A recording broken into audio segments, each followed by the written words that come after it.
Is rhombus bend. Here it is given BN is 5.6 centimeters and DE is 6.5 centimeters. Now we draw rough figure. This is BEND bend. Here both the diagonals are given. No side is given. In a rhombus all the four sides are equal. Diagonals bisect each other at right angle. That means diagonals bisect perpendicularly. That means DE diagonal makes this BN diagonal into two equal parts. That means each part will become 2.8 and 2.8. BN diagonal makes DE diagonal into two equal parts. 6.5 will become two equal parts. That means 3.25, 3.25 it becomes. So first we will draw DE as base. DE is equal to 6.5 centimeters.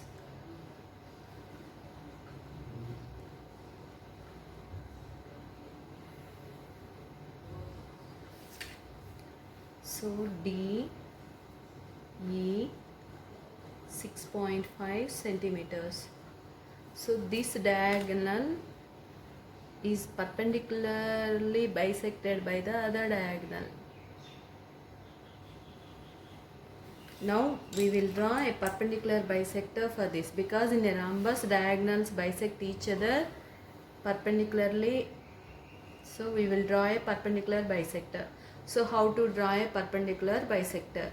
Take more than half in this. Draw one arc up and one arc down. Now again from E, with the same measurement you draw one arc up and one arc down. Mark these points and join them.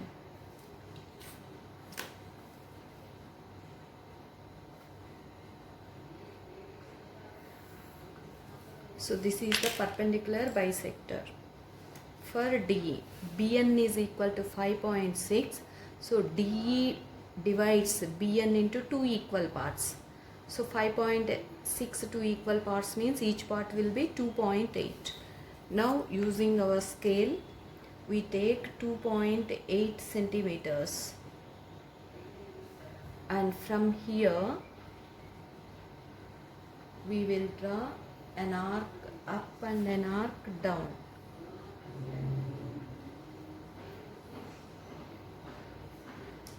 So now join BD and BA.